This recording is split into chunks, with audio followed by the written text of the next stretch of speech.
నమస్తే BCN news కి స్వాగతం. నా పేరు నీలిమ. ముందుగా ముఖ్యాంశాలు. కూటమి ప్రభుత్వ పాలనలో రాష్ట్రం అభివృద్ధిలో ముందుకు దూసుకెళ్తుంది. మరో 2 నెలల్లో మహిళలకు ఉచిత బస్సు ప్రయాణం పథకం అమలవుతుందన్న మంత్రి రాంప్రసాద్.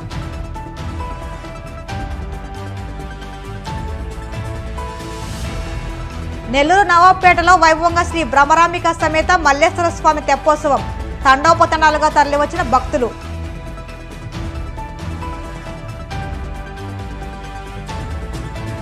మహిళలకు రక్షణ కల్పించడంలో కూటమి ప్రభుత్వం పూర్తిగా విఫలమైంది. విమర్శలు గుప్పించిన మాజీ మంత్రి ఉషశ్రీచరణ్. వాడపల్లి వెంకన్న ఆలయంలో ప్రత్యేక పూజలు. మంగళవాద్యాల నడుమ శ్రీ స్వామి అమ్మవార్లకు మేలుకొల్పు సేవ, ఐశ్వర్యలక్ష్మి హోమం. కూటమి ప్రభుత్వం ఏర్పడిన 8 నెలల్లోనే సంక్షేమ అభివృద్ధిలో రాష్ట్రం ముందుకు దూసుకెళ్తుందని మంత్రి రాంప్రసాద్ రెడ్డి పేర్కొన్నారు. తిరుపతి జిల్లా సూళ్లూరుపేటలో ఆయన మీడియాతో మాట్లాడుతూ మరో 2 నెలల్లో మహిళలకు ఉచిత బస్సు ప్రయాణం పథకం అమలవుతుందని చెప్పారు. మహిళలకు 3 సిలిండర్లు, 64 లక్షల మందికి 30వ తేదీన పెన్షన్లు ఇస్తున్నామని తెలిపారు. వెనక్కి వెళ్లిన పరిశ్రమలన్నీ తిరిగి మళ్లీ రాష్ట్రానికి వస్తున్నాయని, కొత్త పరిశ్రమలు క్యూ కడుతున్నాయన్నారు. శ్రీ సిటీని అభివృద్ధి చేసి ఉద్యోగ అవకాశాలు మెండుగా కల్పిస్తామని హామీ ఇచ్చారు. సూళ్లూరుపేట నియోజకవర్గానికి రోడ్డు రవాణా శాఖకు సంబంధించి అన్ని విధాల సహాయ సహకారాలు అందిస్తామని మంత్రి తెలిపారు. గత 5 సంవత్సరాలతో పోలిస్తే చంద్రబాబు నాయుడు గారు ముఖ్యమంత్రి అయిన తర్వాత ప్రజలకు ఎన్నో ఆశలు ఉన్నాయి. ఆశలన్నింటికీ అధిగమిస్తూ వాళ్ళ కష్టాల్లో నేను ఉన్నానంటూ సంక్షేమ అభివృద్ధి ఫలాలు అందిస్తూ గత 8 నెలల నుంచి శాయశక్తులుగా కృషి చేస్తున్న చంద్రబాబు నాయుడు గారికి రాష్ట్ర ప్రజల తరఫున ధన్యవాదాలు తెలియజేసుకుంటున్నా. ముఖ్యంగా ఈ సంక్రాంతికి ఏవైతే కార్యక్రమాలు పేద ప్రజల కోసం మేనిఫెస్టోలో చెప్పామో అవన్నీ తూచా తప్పకుండా ఇవ్వడం జరిగింది. ముఖ్యంగా మహిళామూర్తులకు ఒక సంవత్సరానికి 3 సిలిండర్లు ఇచ్చే పథకం ఏదైతే ఉందో దీపం 2 అయితేనే, అలాగే 64 లక్షల మంది లబ్ధిదారులు ఎవరైతే ఉన్నారో ఈ రాష్ట్రంలో వాళ్ళందరికీ తూచా తప్పకుండా 1వ తారీఖున ఇచ్చే పెన్షన్ను 30వ తారీఖున ఇచ్చిన ఘనత కూడా ఈ ప్రభుత్వాన్ని చంద్రబాబు నాయుడు గారికే దక్కింది. మేము ఒకటే చెప్తున్నాం, గత ప్రభుత్వంలో ఎప్పుడు కన్నీళ్లతో ఉన్న రైతులైతేనేం ఈ రాష్ట్రంలో ఉన్న ప్రజలందరికీ ఊపిరి పీల్చుకునే విధంగా కూటమి ప్రభుత్వం భారతదేశంలో ఏ రాష్ట్రంలో దక్కని గౌరవం ఈ రాష్ట్రంలో దక్కింది. చంద్రబాబు నాయుడు గారు ఈ రోజుటికి 18 గంటలు ఈ రాష్ట్ర ప్రజల కోసం, రాష్ట్ర అభ్యున్నతి కోసం పనిచేస్తున్నారు.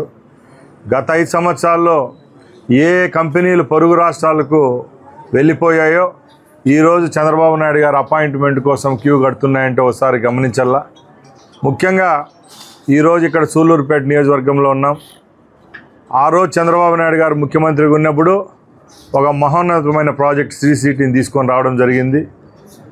ఇప్పుడు మళ్ళా శ్రీ సిటీని ఇక్కడ ఇప్పుడు సోదరి ఎమ్మెల్యేగా ఉన్నారు. వీరి నాయకత్వంలో వచ్చే 4.5 సంవత్సరంలో ఈ నియోజకవర్గానికి అయితేనేం, అలాగే ఇక్కడ ఉన్న పారిశ్రామిక వాడకైతేనేం చంద్రబాబు నాయుడు గారి ఆశీస్సులతో ఈ ప్రజలకు మంచి జరుగుతుందని ఆశాభావం వ్యక్తం చేస్తున్నా. మేము ఒకటే చెప్తున్నాం, కేవలం సంక్షేమ పథకాలే కాదు, అభివృద్ధి అనేది చేసి చూపించేదానికి ప్రభుత్వం సిద్ధంగా ఉంది. ఈ ప్రజల యొక్క సంతోషమే మా ధ్యేయం. ఈ నియోజకవర్గంలో నా శాఖ కింద ఉన్న ఆర్టీసీకి సంబంధించి రాబోయే కాలంలో బస్సుల విషయంలోనైతేనే, అలాగే ఆర్టీసీకి సంబంధించిన అన్ని విషయాల్లో తోడ్పాటు అందించేదానికి సిద్ధంగా ఉన్నాం. అలాగే క్రీడాలోకం చాలా సంతోషంగా ఈ రాష్ట్రంలో ఉన్న యువతంతా గత ప్రభుత్వంతో పోలిస్తే ఈ ప్రభుత్వం మేలు జరుగుతుందని వేచి చూస్తున్నారు. రాబోయే కాలంలో ప్రతి ఒక్క నియోజకవర్గంలో ఈ రాష్ట్రానికి సంబంధించిన క్రీడా మైదానాలన్నింటినీ ప్రతి ఒక్క నియోజకవర్గంలో శాప్ ద్వారా నెలకొల్పి అభివృద్ధి పరంగా ముందుకు తీసుకొని పోయేదానికి చర్యలు తీసుకుంటామని తెలియజేసుకుంటూ సెలవు తీసుకుంటున్నా. నెల్లూరు నగరంలోని నవాబ్పేటలో శ్రీ బ్రహ్మరాంబిక సమేత మల్లేశ్వర స్వామి తెప్పోత్సవ కార్యక్రమాన్ని వైభవంగా నిర్వహించారు. ఈ కార్యక్రమానికి ముఖ్య అతిథిగా మంత్రి పొంగూరు నారాయణ హాజరయ్యారు. బాణాసంచా కాంతులతో, విద్యుత్ దీపాలంకరణతో ఆ ప్రాంతమంతా వెలిగిపోయింది. తెప్పోత్సవాన్ని చూసేందుకు భక్తులు తండోపతండాలుగా తరలివచ్చారు. కనుమ రోజు నెల్లూరులో ఈ తెప్పోత్సవం అనేది చాలా అంగరంగ వైభవంగా జరుగుతుంది. లక్షల మంది నెల్లూరు సిటీ నుంచే కాకుండా పక్కనున్న కాన్స్టిట్యున్సీస్ నుంచి కూడా యాక్చువల్గా ఇక్కడికి లక్షల్లో భక్తులు వస్తుంటారు. నిజంగా నాకు ఎంతో సంతోషంగా ఉంది, ఎందుకంటే ఆనందంగా ఉంది. దానికి కారణం 2014-19లో నేను మంత్రిగా ఉన్నప్పుడు ఈ ప్రాంతంలో తెప్పొచ్చు అంటే బుడదలో జరిగేది, మొత్తం బుడదమయంగా ఉండేది. అటువంటిది ఆ రోజు మేయర్గా ఉన్న అజీజ్ గారు దీన్ని డెవలప్ చేస్తామంటే వెంటనే దానికి ఎస్టిమేషన్ చేయమని చెప్పాను. చాలా చక్కగా మున్సిపల్ కార్పొరేషను అక్కడ ఘాటు కట్టింది, చాలా చక్కగా తెప్పొచ్చడం జరుగుతుంది. అయితే గత 5 సంవత్సరాల్లో ఈ యొక్క ఘాటులో ఎటువంటి డెవలప్మెంట్ చేయలేదు. జనరల్గా ఎక్కడైనా ఒక డెవలప్ చేస్తే ఎవ్రీ ఇయర్ కొంత డెవలప్ చేయాలి. నేను యాక్చువల్గా నిన్నొచ్చి దీన్ని అధికారులతో పరిశీలించాను. ఫర్దర్గా ఏమైనా డెవలప్ చేశారంటే ఎటువంటి డెవలప్ చేయలేదు. అందుకనే అధికారులకి ఇక్కడ ప్రజాప్రతినిధులు చెప్పాను, నెక్స్ట్ తెప్పోత్సవానికి ఇక్కడ ఏం డెవలప్ చేయొచ్చో మీరు చేస్తే దాన్ని ఎస్టిమేషన్ చేయిస్తానని చెప్పాను. ఈ విధంగా ఈ తెప్పోత్సవానికి లక్షల మంది భక్తులు వస్తున్నారు. దానికి ఎండోమెంట్స్ డిపార్ట్మెంటు, మున్సిపల్ శాఖ, పోలీసు వాళ్ళందరూ అన్ని రకాలుగా యాక్చువల్గా తీసుకోవాల్సిన జాగ్రత్తలన్నీ తీసుకున్నారు. వాళ్ళందరూ కూడా ప్రత్యేకంగా అభినందిస్తూ నెల్లూరులో ఇటువంటి కార్యక్రమాలు ఏదైనా ఉన్నా వాటికి చేయాల్సిన డెవలప్మెంట్స్ని ఖచ్చితంగా ఈ 5 సంవత్సరాల్లో డెవలప్ చేస్తామని నెల్లూరు ప్రజలందరికీ తెలియజేస్తూ, అంతేకాకుండా 2014-19లో మేమేదైతే డెవలప్ చేసామో అవన్నీ గత 5 సంవత్సరాలు వదిలేశారో అవన్నీ కూడా కంప్లీట్గా చేస్తామని నెల్లూరు ప్రజలకి సవినయంగా తెలియజేస్తూ ప్రతి ఒక్కరూ ఆయురారోగ్యాలతో సకల ఐశ్వర్యాలతోనూ ఉండాలని ఆ భగవంతుడు కోరుకుంటున్నాను.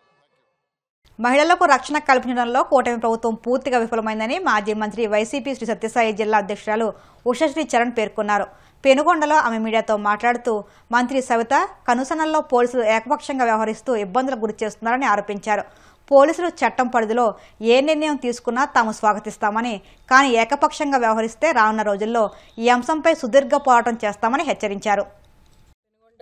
రూరల్ మావుటూర్ అనే విలేజ్లో 2 months బ్యాక్ ఒకరు సూసైడ్ చేసుకుని చనిపోతే వాళ్ళ నాన్నని డైలీ కూడా సిఐ పెనుగొండ అదేవిధంగా ఎస్ఐ పెనుగొండ వాళ్ళు 306 కేసు కట్టినా కూడా ఇంతవరకు అరెస్ట్ అనేది చేయకుండా దీన్ని మంత్రి సవితమ్మ ప్రోద్బలంతో టీడీపీ వాళ్ళని రక్షించుకోవాలని, ఎవరైతే ఈ తప్పు చేశారో దాన్ని కవర్ చేయాలి అనే ఒక దృఢమైన సంకల్పం తీసుకున్నారు. అంటే ఎక్కడ టీడీపీ వాళ్ళు తప్పు చేసినా కూడా వాళ్ళని హైడ్ చేసుకోవాలని, వాళ్ళని కాపాడుకోవాలని సవితమ్మ గారు ఈరోజు సిఐ గారి పైన, ఎస్ఐ గారి పైన, డిఎస్పీ గారి పైన ప్రెషర్ పెడుతూ వీళ్ళందరినీ కూడా రప్పించుకుంటూ, అంటే డైలీ కూడా వీళ్ళని పిలిపించేది మీరు కేసు కాంప్రమైజ్ కాండి, సంతకం పెట్టండి అని చెప్పడము నిజంగా సిఐ గారికి, ఎస్ఐ గారికి ఏం మాత్రము కూడా ఇది కరెక్ట్ కాదని ఈరోజు మేమందరూ వైఎస్ఆర్సీపీ పార్టీ వాళ్ళందరూ కూడా ఖచ్చితంగా మండిపడుతున్నాం ఈ విషయంలో. ఎందుకంటే జ్యుడిషియరీని కూడా, పోలీస్ వ్యవస్థలో మీ పని మీరు సక్రమంగా చేయకోకుండా ఈరోజు జ్యుడిషియరీని కూడా మీ చేతిలో తీసుకొని ఏం సాబిత్ చేయాలనుకుంటున్నారు పెనుగొండలో ఉన్న పోలీస్ వ్యవస్థని అని ఈరోజు నేను అడుగుతున్నాను. ఇసుక అయితే విచ్చలవిడిగా ఎస్ఐ గారికి ఎవరికైనా పోలీస్ యంత్రం ఫోన్ చేయాలంటే అసలు వాళ్ళు వినే పరిస్థితుల్లో లేను అన్నట్లు వాళ్ళు మాట్లాడుతున్నారు.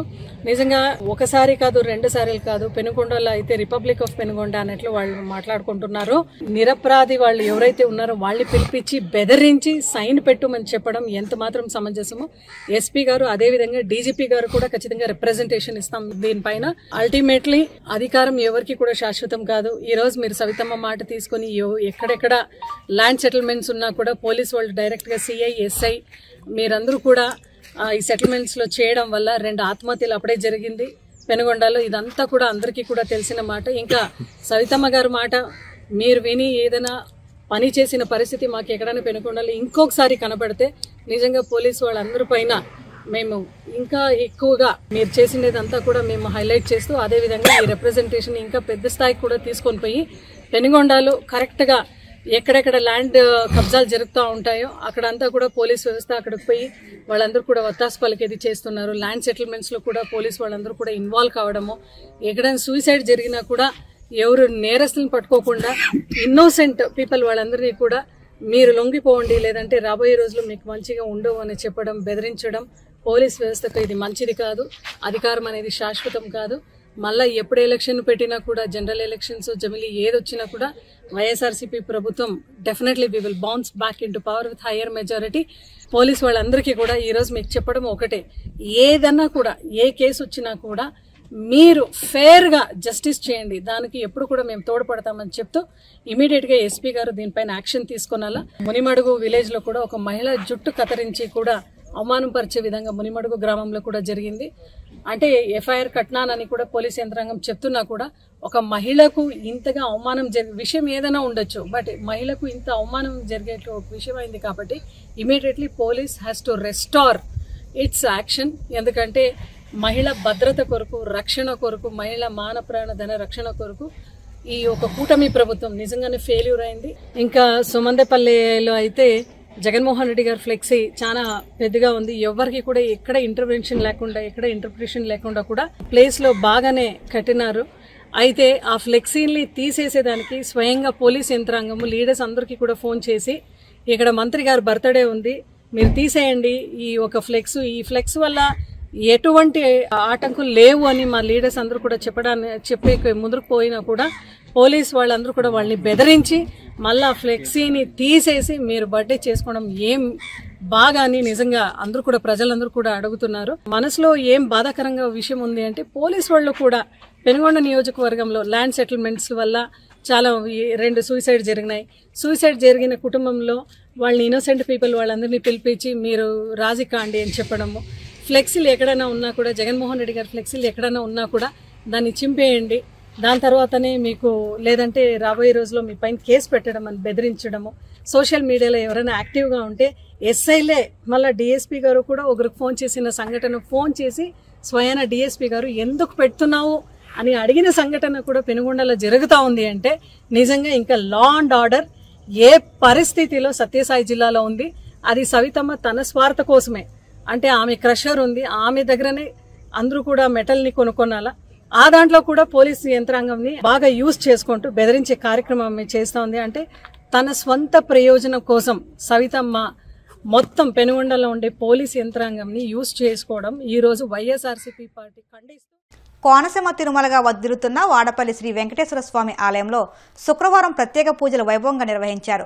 మంగళవాద్యాల నడుమ శ్రీ స్వామి అమ్మవార్లకు మేలుకొలుపు సేవ నిర్వహించిన అనంతరం ఐశ్వర్యలక్ష్మి హోమాన్ని జరిపించారు. అర్చకులు శ్రీ స్వామి అమ్మవార్ల వసంత మండపంలో అష్టోత్తర పూజలు నిర్వహించగా ప్రత్యేక అలంకరణలో ఉన్న స్వామిని దర్శించుకుని భక్తులు తరించిపోయారు.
ఒకరోజు గ్రామస్తులకి భక్తులకి స్తోత్రంలో కలపని నేను ఇసుకలో కప్పలిపోతున్నాను, నన్ను తీసి ఈ ఆలయ నిర్మాణం యొక్క రచనాల గంగర్యాతో నన్ను కోస్తూ ధరించమంటే మీరు అనుకుమించే వారికి ఎక్కడ కనబడి ఉంది. వారి నిరాశతోటి వెనక్కి తిరిగి వచ్చేస్తారు. ఒకరోజు ఒక బ్రాహ్మణు యొక్క కళ్ళే కనబడి నన్ను దర్శించబట్టే కారణం ఈ కలియుగ ప్రభావం వల్ల, కలికలమషం వల్ల స్నాన సంధ్యాలు. ఇప్పుడు కాసేపు ప్రకటనలు.